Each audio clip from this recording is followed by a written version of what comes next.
Hello friends, अपन देख रहे हैं रीट एग्ज़ाम के लिए साइंस के कुछ इम्पोर्टेंट प्रश्नों को। इसी कड़ी में आज हम एनसीईआरटी के 8th क्लास में एक चैप्टर है बल तथा दाब, इससे संबंधित प्रश्नों को डिस्कस करेंगे। तो चलिए फ्रेंड्स, शुरू करते हैं अपनी आज की क्लास। फर्स्ट क्वेश्चन है, किसी वस्तु को गति में लाने के लिए रिक्त स्थान पड़ता है। धक्का देना, अपकर्षित करना, खींचना, अपकर्षण करना, उपरोक्त सभी। तो किसी भी वस्तु को गति में लाने के लिए, यानी कि स्थिर रखी हुई वस्तु है उसको गति करवाना है तो क्या करना पड़ेगा, ये हमें बताना है। फर्स्ट ऑप्शन है धक्का देना। तो धक्का देकर के भी हम किसी वस्तु को गति में ला सकते हैं। अपकर्षित करना, यानी कि अपकर्षित करके भी हम वस्तु को गति में ला सकते हैं। खींच करके भी ला सकते हैं। अपकर्षण करना, तो यानी कि ये चारों ऑप्शन सही है। और ई ऑप्शन भी दे रखा है, उपरोक्त सभी, तो इसका आंसर होगा ई, उपरोक्त सभी। ठीक है। नेक्स्ट क्वेश्चन है, बल के बारे में असत्य कथन है। कुछ कथन दे रखे हैं, आपको असत्य कथन को बताना है। फर्स्ट ऑप्शन है, किसी वस्तु पर एक दिशा में लगाए गए बल जुड़ जाते हैं। तो ये बिल्कुल सही है। किसी वस्तु पर एक ही दिशा में अगर बल लग रहे हैं तो वो जुड़ जाते हैं। ठीक है, तो ये सत्य कथन है, हमें असत्य कथन चुनना है। ऑप्शन बी है, यदि किसी वस्तु पर दो बल विपरीत दिशा में कार्य करते हैं तो इस पर लगने वाला कुल यानी नेट बल दोनों बलों के जोड़ के बराबर होता है। तो ये रोंग है, क्योंकि इस तरह से जब दोनों विपरीत दिशा में बल लगते हैं तो वो आपस में उनका जो कुल नेट बल होता है वो दोनों के अंतर के बराबर होता है, यानी कि वहाँ पे बाकी के बराबर होता है, यानी कि अंतर। ठीक है, तो यहाँ पर ये असत्य कथन है, क्योंकि यहाँ अंतर के बराबर होता है, ना कि जोड़ के बराबर। ऑप्शन सी है, बल एक दूसरे बल से बड़े या छोटे या बराबर हो सकते हैं। तो ये बिल्कुल सही है। बल एक दूसरे से बड़े भी हो सकते हैं, छोटे भी हो सकते हैं और बराबर भी हो सकते हैं। बल वस्तु की गति की अवस्था में परिवर्तन कर सकता है, ये भी सत्य कथन है। ठीक है, तो ए, सी और डी ये सत्य कथन है। ऑप्शन बी असत्य कथन है, तो आंसर हो जाएगा ऑप्शन बी। नेक्स्ट क्वेश्चन है, निम्न में से असत्य कथन है। इसमें भी हमें असत्य कथन बताए गए हैं। कुछ कथन हैं, उनको आप देख करके बताएंगे कि कौन सा असत्य कथन है। ऑप्शन ए है, बल वस्तु को विराम अवस्था से गति में ला सकता है। तो ये बिल्कुल सही है। अभी हम देखे थे कि किसी भी वस्तु को गति में लाने के लिए उसे धक्का दे सकते हैं, अपकर्षित कर सकते हैं, खींच सकते हैं। तो ये जो है, यानी कि बल लगाकर हम किसी वस्तु की विराम अवस्था यानी स्थिर अवस्था से उसे गति अवस्था में ला सकते हैं। नेक्स्ट ऑप्शन है, बल गतिशील वस्तु की चाल में परिवर्तन कर सकता है। तो बिल्कुल कर सकता है। अगर धीरे गति से चल रही है और आप बल लगाएं तो वो तेज गति से चलने लगेगी। तो ये भी सही है। बल गतिशील वस्तु की दिशा में परिवर्तन नहीं कर सकता है, यहाँ नहीं है। क्या इस डायरेक्शन में जा रही वस्तु को आप इस डायरेक्शन में या उस डायरेक्शन में या इधर डायरेक्शन में मोड़ सकते हैं? बिल्कुल मोड़ सकते हैं। तो यहाँ बोला है कि बल गतिशील वस्तु की दिशा में परिवर्तन नहीं कर सकता है, तो ये रोंग है, क्योंकि गतिशील वस्तु की दिशा में परिवर्तन किया जा सकता है। ठीक है, तो यहाँ असत्य कथन पूछा है, तो ऑप्शन सी राइट होगा। ठीक है। ऑप्शन डी दे रखा है, बल वस्तु की आकृति में परिवर्तन कर सकता है। तो बिल्कुल आकृति में परिवर्तन कर सकता है, क्योंकि जैसे कुछ फोम का अगर वस्तु रखी हुई है, ठीक है, तो फोम को आप आराम से दबा सकते हैं, तो दबाने पर उसकी आकृति बनती बिगड़ती है।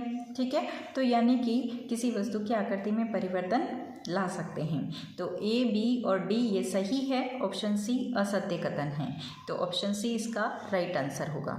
नेक्स्ट क्वेश्चन है, घर्षण बल के संदर्भ में सत्य कथन नहीं है। ऑप्शन ए, घर्षण बल असंपर्क बल है। वस्तु की गति की अवस्था में परिवर्तन का कारण घर्षण बल होता है। घर्षण बल सभी गतिशील वस्तुओं पर लगता है। घर्षण बल गतिशील गेंद को विराम अवस्था में लाता है। यहाँ हमें पूछा है सत्य कथन नहीं है, अर्थात इनमें भी हमको असत्य कथन को चुनना है। ऑप्शन फर्स्ट दे रखा है घर्षण बल असंपर्क बल है। क्या बिना संपर्क के घर्षण बल लगता है? नहीं लगता है। तो यहाँ पर यही असत्य कथन है, क्योंकि घर्षण बल संपर्क बल होता है, ना कि असंपर्क बल। ठीक है, तो यहाँ पर आंसर ए होगा। बाकी ऑप्शन को भी हम देख लेते हैं। ऑप्शन बी है वस्तुओं की गति की अवस्था में परिवर्तन का कारण घर्षण बल होता है। तो ये बिल्कुल सही है। घर्षण बल सभी गतिशील वस्तुओं पर लगता है, तो सब पर ये घर्षण बल लगता है। और घर्षण बल गतिशील गेंद को विराम अवस्था में ला सकता है। आप देखे होंगे कि जब क्रिकेट में जब गेंद को शॉट लगाया जाता है तो गेंद जो है कुछ दूरी जाती है और उसके बाद अपने आप रुक जाती है जमीन पर चलती हुई। क्यों रुक जाती है? तो घर्षण बल के कारण ही। यानी गतिशील गेंद को विराम अवस्था में लाने का काम कौन करता है? घर्षण बल। ठीक है, नेक्स्ट क्वेश्चन है किसी वस्तु के प्रति एकांक क्षेत्रफल पर लगने वाले बल को कहते हैं। प्रति एकांक क्षेत्रफल पर जो बल लगता है उसको कहा जाता है दाब। तो इसका आंसर हो जाएगा दाब। बाकी ऑप्शन बल जो कि धक्का या खिंचाव होता है, गति बल के कारण ही होती है और शक्ति अलग ही है। ठीक है, तो यहाँ पर एकांक क्षेत्रफल पर लगने वाला बल पूछा है, तो वो ऑप्शन सी इसका राइट आंसर होगा। ठीक है, उसके बाद है नेक्स्ट क्वेश्चन, निम्न में से सत्य कथन है। यहाँ सत्य कथन पूछा है। कुएं से पानी निकालते समय हमें रस्सी को खींचना पड़ता है। तो बिल्कुल खींचना पड़ता है। एक आवेशित वस्तु अनावेशित वस्तु को आकर्षित कर सकती है। ये भी सही कथन है। सामान से लदी ट्रॉली को चलाने के लिए हमें उसको धक्का देना पड़ता है। तो ट्रॉली को चलाने के लिए आपने रेलवे स्टेशन पे कूली को देखा होगा, ट्रॉली को चलाने के लिए क्या करता है? धक्का ही तो देता है। ठीक है, किसी चुंबक का उत्तरी ध्रुव दूसरे चुंबक के उत्तरी ध्रुव को प्रतिकर्षित करता है। ये भी सही है, क्योंकि समान ध्रुव एक दूसरे को प्रतिकर्षित करेंगे और असमान ध्रुव एक दूसरे को आकर्षित करेंगे। तो यहाँ पर चारों ही कथन सही है। तो ऑप्शन में हम देखेंगे कि कौन सा चारों ऑप्शन जहाँ दे रखे होंगे, जैसे यहाँ बी ऑप्शन में चारों ऑप्शन दे रखे हैं, तो इसका राइट आंसर होगा ऑप्शन बी। ठीक है फ्रेंड्स, बढ़ते हैं नेक्स्ट क्वेश्चन की तरफ। धनुष को खींचने के लिए धनुर्धर द्वारा लगाया गया बल किस बल का उदाहरण है?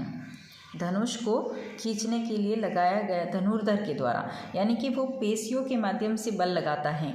और यहाँ ऑप्शन हमको दे रखे घर्षण बल, गुरुत्व बल, पेशीय बल और विघर्षण बल। यानी कि यहाँ पर धनुर्धारी जो बल लगाता है वो होता है पेशीय बल। ये आपको हमेशा ध्यान रखना है, पेशीय बल इसका आंसर होगा। नेक्स्ट क्वेश्चन है, कुछ एक उदाहरण के रूप में दे रखा है, उसको आपको बहुत ध्यान से देखना है क्योंकि ये क्वेश्चन पूछा जा सकता है। जब किसी ड्रॉपर के चंचू यानी नोजल को पानी में रखकर इसके बल्ब को दबाते हैं तो ड्रॉपर की वायु बुलबुलों के रूप में बाहर निकलती हुई दिखलाई देती है। बल्ब पर से दाब हटा लेने पर ड्रॉपर में पानी भर जाता है और ड्रॉपर में पानी के चढ़ने का क्या कारण है? ऑप्शन दे रखा है आपको, पानी का दाब, पृथ्वी का गुरुत्व, रबड़ की बल्ब की आकृति, वायुमंडलीय दाब। तो बताइए यहाँ पर कौन सा जिम्मेदार है इसके लिए, पानी चढ़ने के लिए?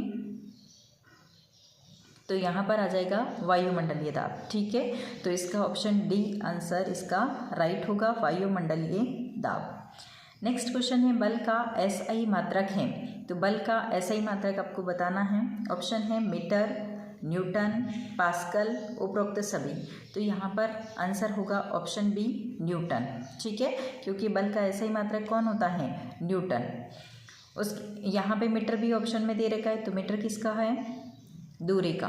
पास्कल भी है, पास्कल किसका है? दाब का। नेक्स्ट क्वेश्चन है, दाब का एसआई मात्रक होता है किलोमीटर, कूलाम, पास्कल, इनमें से कोई नहीं। तो दाब का अभी हमने मात्रक डिस्कस किया, कौन सा है? पास्कल। तो यहाँ पर पास्कल ऑप्शन में दे रखा है, ऑप्शन सी में। तो राइट आंसर होगा ऑप्शन सी। ठीक है फ्रेंड्स, तो ये थे आज के कुछ इम्पोर्टेंट क्वेश्चन जो कि फोर्स एंड प्रेशर से संबंधित थे, बल और दाब से संबंधित। ठीक है, तो आशा करते हैं ये क्वेश्चन आपकी बहुत हेल्प करेंगे। तो मिलते हैं नेक्स्ट क्लास में। इस क्लास में इतना ही फ्रेंड्स। जय हिंद, वंदे मातरम।